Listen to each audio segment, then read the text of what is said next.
Live. What's up, family? If it's your first time checking out the show, let me know what city, what state you're coming in from. If you're outside of the U.S., let me know what country you represent. Family, I need you to smash up the like, smash up the like, smash up the likes.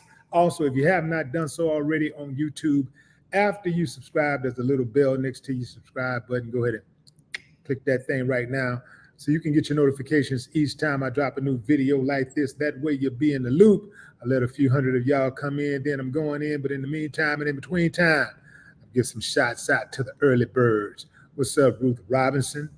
William Green, DC is in the building. What's up, Justin? Justin Pitcock. Roland Curtis, Los Angeles, California. Vincent Gilmore. Is that Gallimore? That's TX in the building. What's up, Texas? Virginia in the house. Jason Chambers. City Boy, yeah.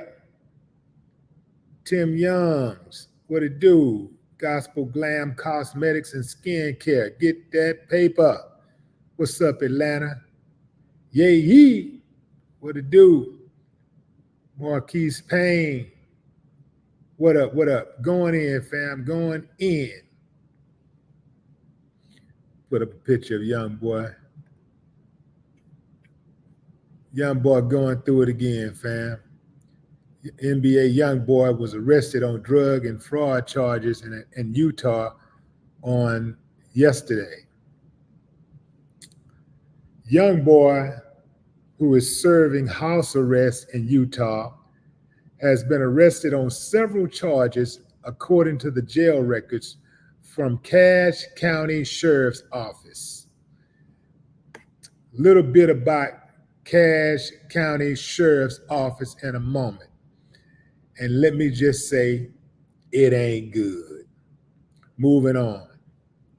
According to jail records, Kentrail Gaulden is detained on the following charges.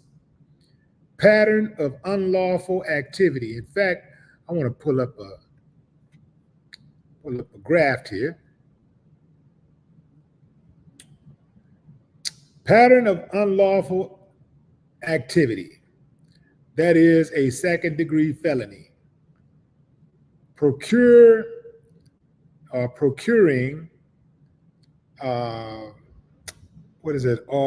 attaining, procuring drugs, attempt to procure drugs or drug possession.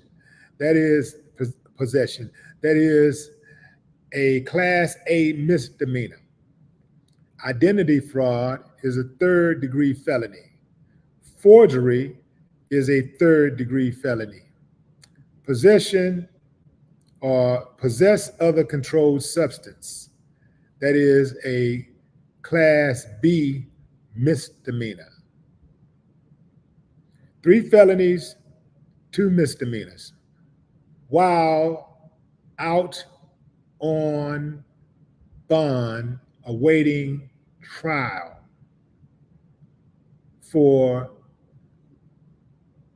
possession of a handgun. I believe that's what he was out on trial, that he was on house arrest for. He was on house arrest for possession of the gun.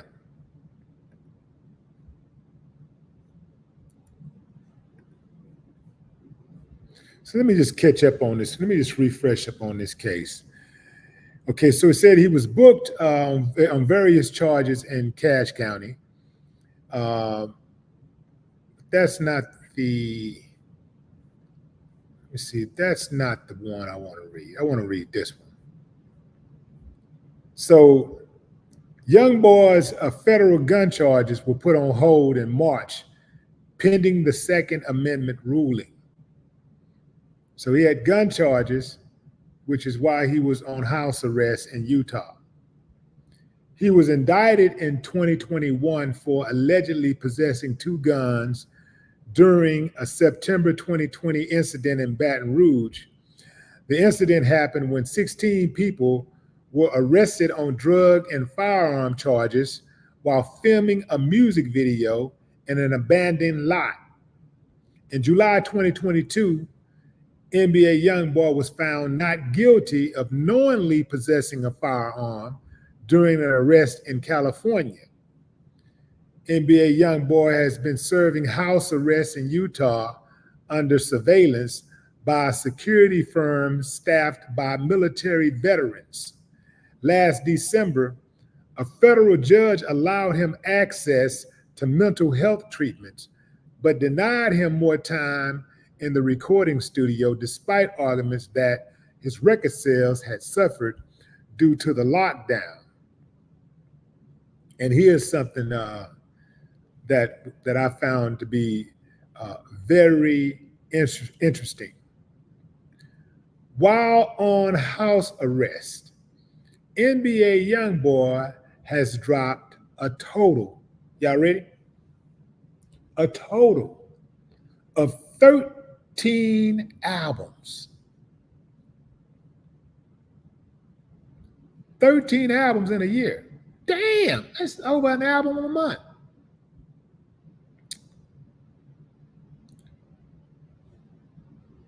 He dropped 13 albums, including 2 collaborative albums with DaBaby and Quando Rondo.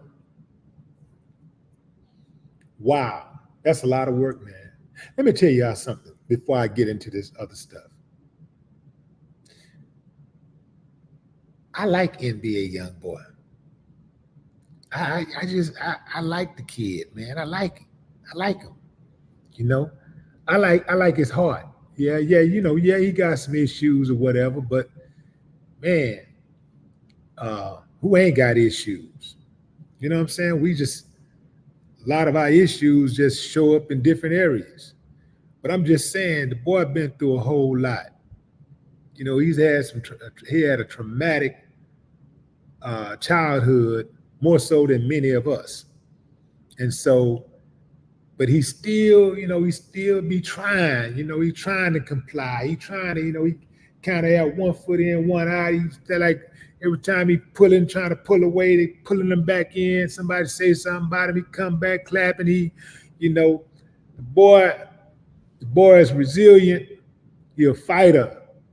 And he don't take no mess off nobody. I like that. I like that spirit. I like the spirit of not taking nothing off anybody. Like, standing on something, you feel violated, you speak out, you stand on it. Having said that, he gonna have to learn how to control his emotions, like I had to get to that point.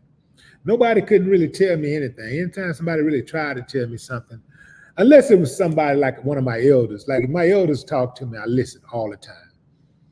But it was something about other people, my age telling me, I just really didn't listen to them. I listened to the elders. Unfortunately, the elders didn't really want to, well, I guess they wanted to talk to me. Maybe they were afraid to talk to me. They probably thought I wasn't going to listen. And, I would have listened. Maybe I would not have taken their advice, but at the very least I would listen, because I always felt like the elders know more than what I know. And they've been there and done that. So I like the idea of learning from other people's experience, not necessarily my own. I mean, I'm going to learn from my experience, but as far as experience being the best teacher, I think other people's experience. I'm going to learn from their experience. That way I ain't got to make as many mistakes. Yeah, you can learn from your own experience, but why get shot if you can learn from somebody else's experience by getting shot? Somebody else got shot.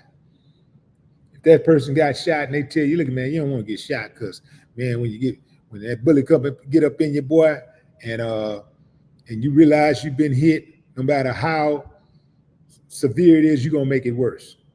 Or even if it's not as severe, you're going to make it worse, because you're going to trip out when you see that you got a bullet hole in you and that thing burned too. Nobody had that conversation with me ever. So I had to see for myself. Well, I didn't have to see for myself, but it turns out that way. That's how it happened. But anyway, fam, moving on. NBA young boy, he got to get to a point to where he realized that he ain't the average dude. Maybe at one point he was the average dude, but he's not the average dude anymore. No matter how average you try to be, you NBA young boy, you got a target on your back. On top of that, them people gave you a chance when they gave you house arrest. They giving you a chance. They gave you a chance when they dropped one of the gun charges in California. When these folks give you a chance, and here's the thing, fam, I'm talking about people who have been hired to not give you a chance. See, these are people who have been hired to not show you mercy.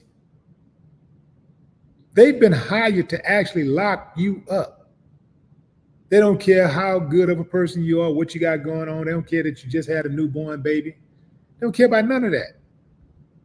You in front of them, their job is to lock you up, show no mercy. Remember that thing called slavery? You would think human beings would have some mercy. They had no mercy. What's no mercy? Ripped children and mothers and fathers away from each other. Ripped children away from their parents. Ripped parents away. Sold mothers. They get mad at the child, they sell the mama off to some other place. Send the daddy to a different plantation in a different state. They get mad at you, they sell your child or rape your child in front of you.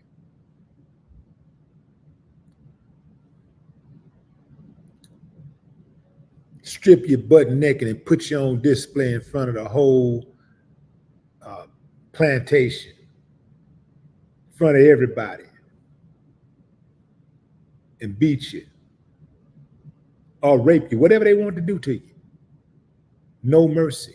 These are people that have been hired to show you no mercy.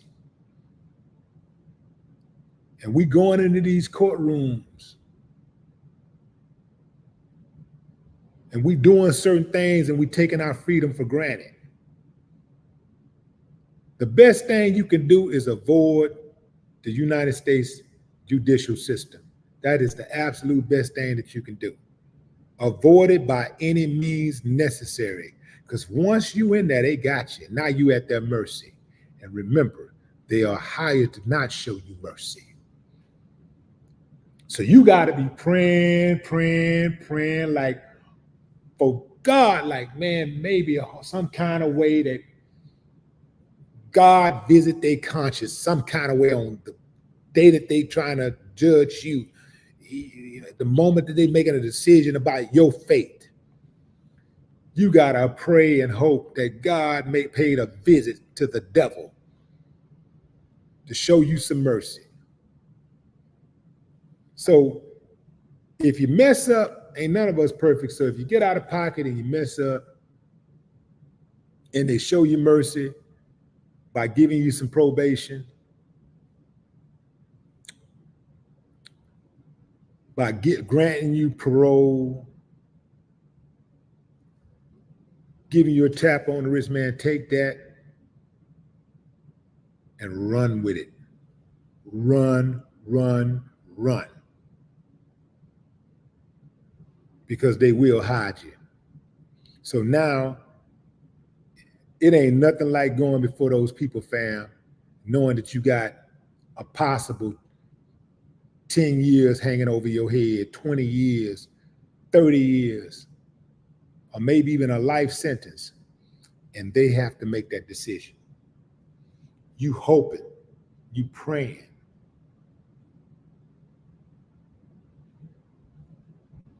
So when they give you that break, when they cut you some slack, you got to take advantage of it. You can't take it for granted. Because here's how they think. In their minds, and that's not just them, even the ones who have some empathy, the ones who have some compassion. When they give you a chance and you go out there and blow it, you go out, they tell you don't drink. You just came in here on a DUI. You done went back out here and got caught up again for the exact same thing. You back in here on a DUI. Now, it's not just a DUI, it's a vehicular homicide attached. They about to hide you. Oh, they gonna hide you. They gotta punish you because obviously you didn't learn your lesson before. The trip part is some of us, I'm gonna tell you something really deep now, fam. This is really deep. This is deep.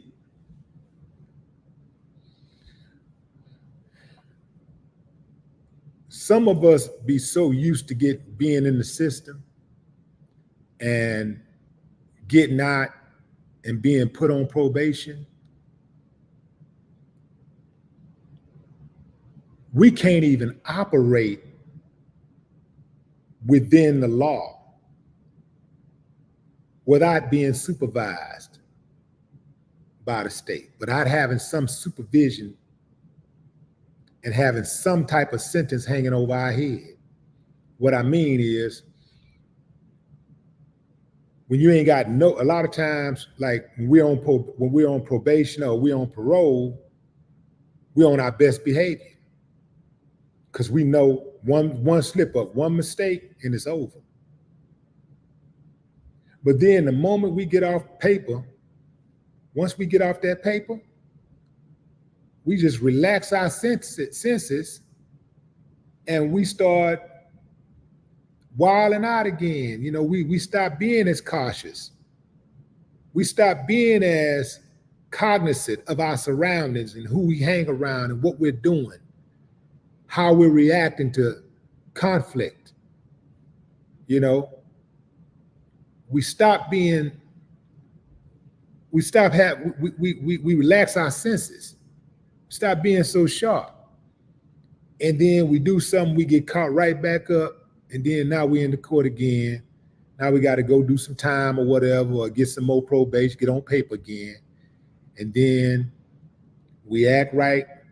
As long as we're on paper, we try our best to act right. We're on our best behavior. And the moment we get off that paper, here we go again. We rinse and repeat. I was like that for a minute. I ain't gonna lie, fam. I was like that. You know how I broke it? I started thinking to myself,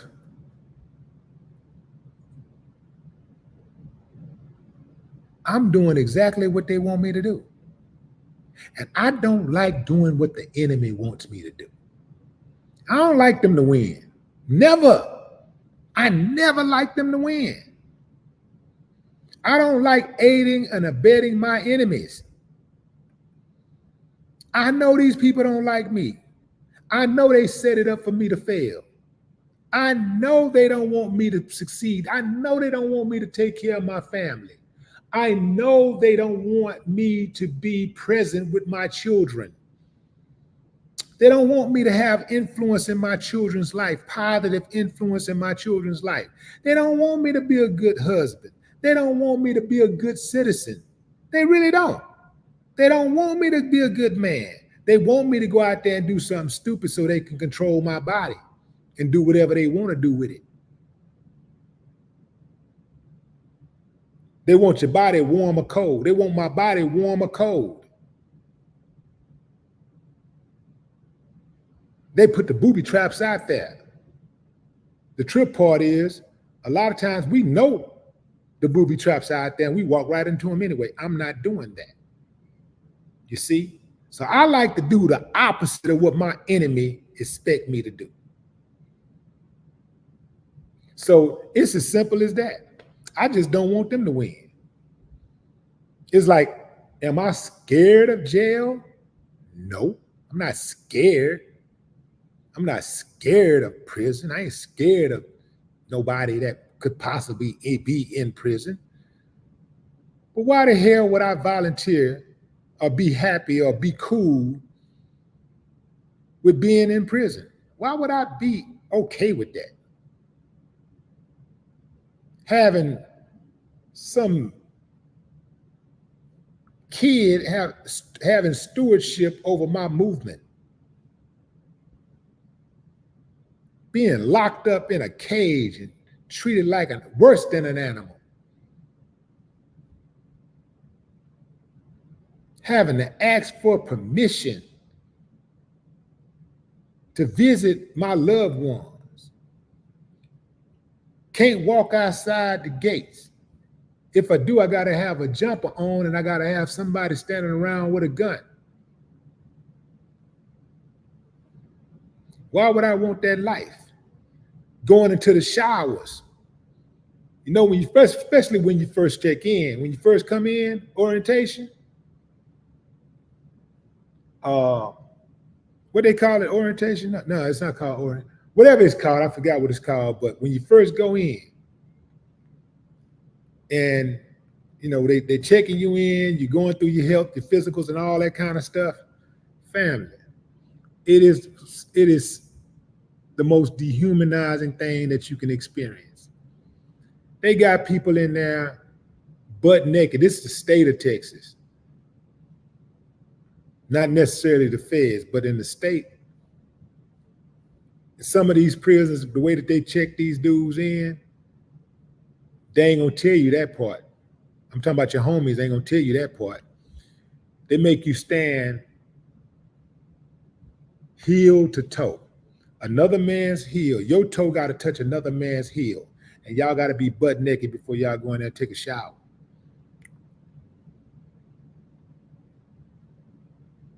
Why would I want to live that life? Why would I want that? Why would I want to be relegated to eating trash food, trash prison food, sitting up here watching TV? You know, the best commercials, the best food commercials, when the best food commercials are in prison. It's the same commercial you see in the free world, but the food never looked more delicious than when you're locked up and you can't touch it, you can't get to it. Man, that damn food be looking so good on that TV when you in prison. That food be looking good, man. I'm talking about like a piece of Popeye's chicken. All you people out there talking about you don't eat chicken and fried food, man. Don't mess around and see something. I don't even eat cheese, but don't mess around and see like a piece of, you know how cheese be just stretching out and be lingering before it break up, man. That food be looking good, man. Anything with some gravy on it. You don't want that life, man. You do not want that. We ain't even got to the, all of it is, it's humiliating, fam. But we haven't even gotten to the part where they work you, they make you work for pennies an hour, 30 cents an hour. You know, you might go out there and put in 8 hours, 9 hours, 10 hours, and get $1.50. You out there working just enough to buy yourself some commissary. And they using your work to fuel empires. Companies are making millions and billions of dollars off of free prison labor. It's a cold game, man. And we ain't even started talking about not having any contact with the females. Why would I want that life? Why would I want that? So the name of the game is stay away from it. Do everything you got to do to avoid and be cognizant of it on a daily basis. You got to be cognizant of it on a daily basis. And you got to be right every single time. They only have to be right one time, meaning that all they need to do is for you to lose your cool one time. All they got to do is wait on you to make one mistake, and they got you. And they're waiting, and they're looking forward to it. You would think nobody, why would somebody think like that? Why would they want to do that? Demonic. They're not trying to protect the public. It's not about that. That's just talking. That's just talk. They don't care nothing about public safety. They don't. If they cared about public safety, they wouldn't wait until someone got killed at an intersection before they put up a light. You know, before they put up a traffic light. They wouldn't wait. You know how a lot of times you come to certain certain intersections in the streets, and you know, man, that's a dangerous intersection. You know, maybe they don't have a stop sign, they don't have a signal light, and you'll be like, damn, man, they need to do something about this. You know, somebody gonna mess around and have a wreck. Somebody gonna get killed. And maybe there'll be wrecks, right? There'll be wrecks. And they do nothing about it. All they do is clean up the wreckage. The moment somebody get killed, I mean, the moment somebody get killed on Friday night, by Saturday morning, they got a brand new signal light up there. Brand new lights. Reactionary. They don't care nothing about public safety like that. They don't care like that. A lot of the stuff that's unsafe in your city is directly related to the decisions that your city council members make. Your city council, your mayors, and your governors. Yeah. It's directly related to the decisions that they make.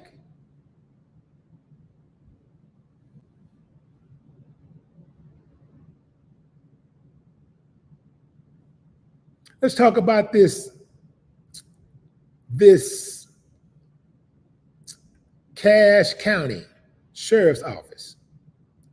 There's a dude named James Freeman. Go look him up, man. He's doing tremendous work. He's on YouTube. And he one of those dudes that be calling out. He calls out the Cache County Sheriff's Office for rogue behavior, basically. You know, he calls them out, you know, for trying to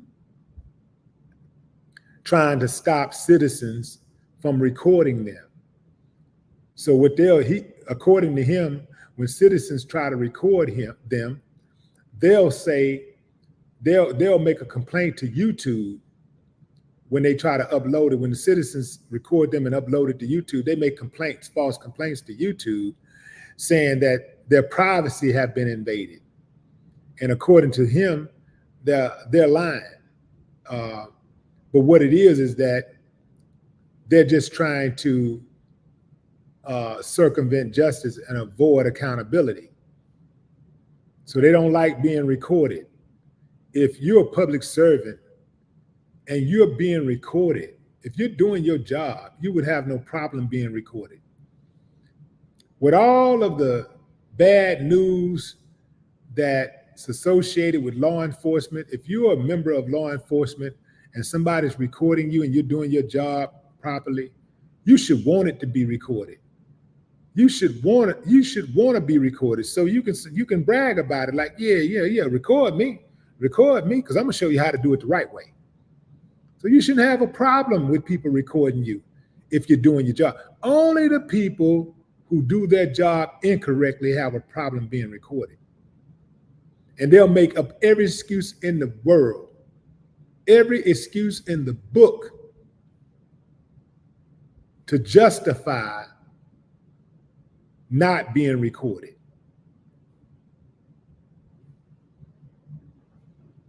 So Cache County Sheriff's Office, that's the people who assisted the IRS in seizing the property at, not seizing the property, but making the arrest against NBA YoungBoy.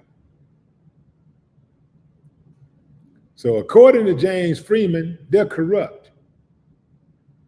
So perhaps a lawyer, somebody need to check into that arrest to make sure that they followed the proper protocol. They followed the legal protocol.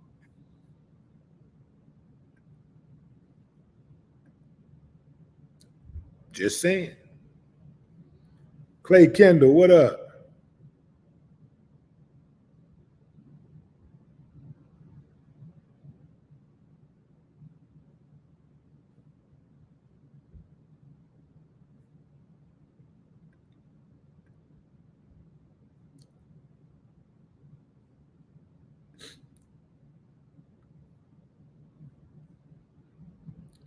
Sister Soul, what it do?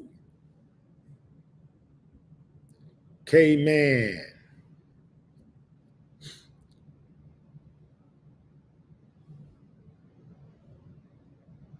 Mike Lava.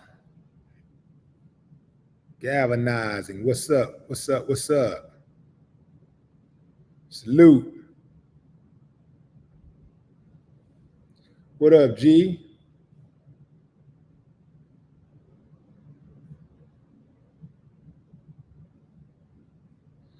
G said, what's the positive part about him being freed?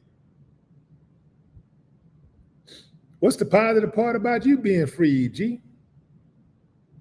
I'm sure if you could ask NBA YoungBoy that, because that would I'm sure he could answer that question better than anybody.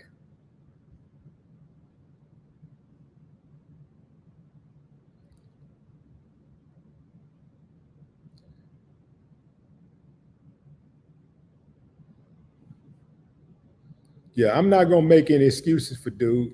I ain't gonna make no excuses for him.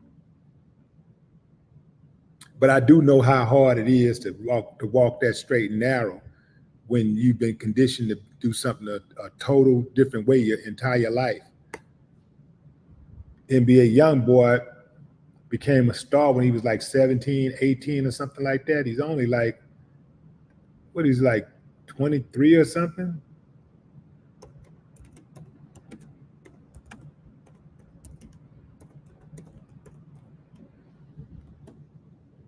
'24.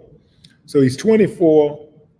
He let's see, how old was he when he got on top? Let me see.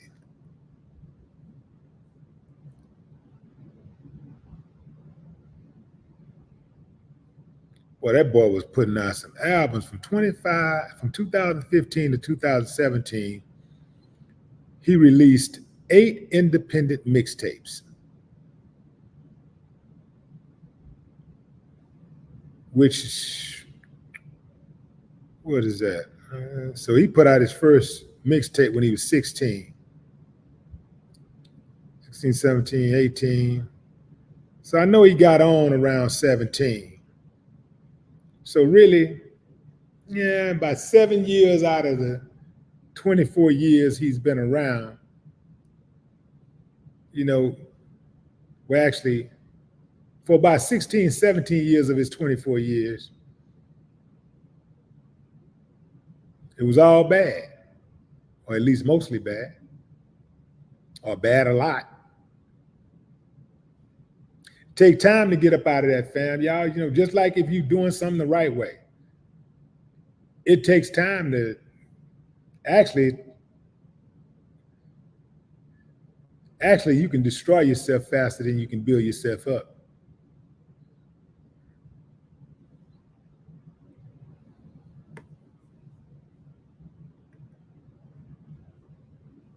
So let's look at these charges again, fam. Pattern of unlawful activity. What's that pattern of unlawful activity? Drugs, Identity fraud, forgery. Don't know what that's about.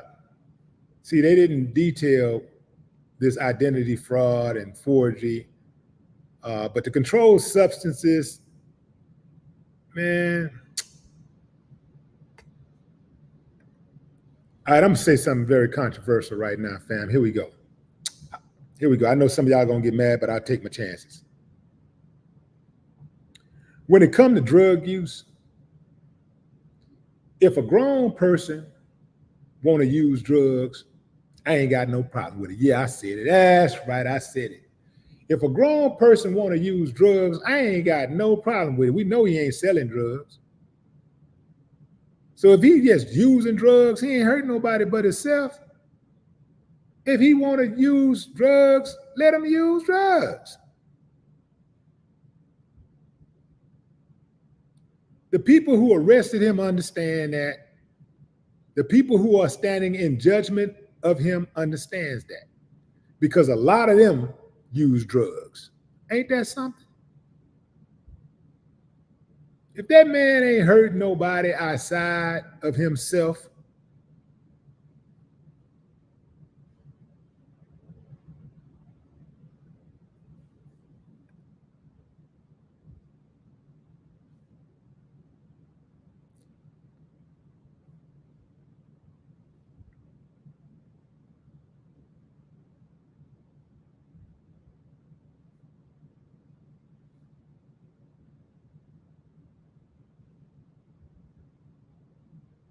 having said that,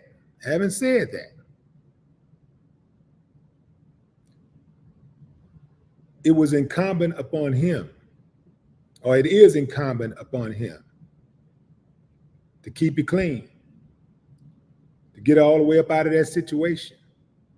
Because again, you're dealing with people who are paid to show you no mercy.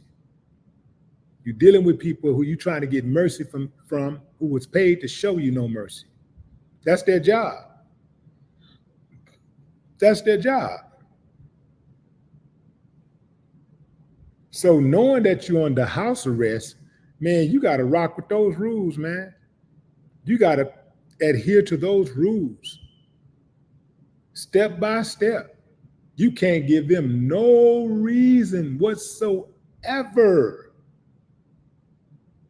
to penalize you.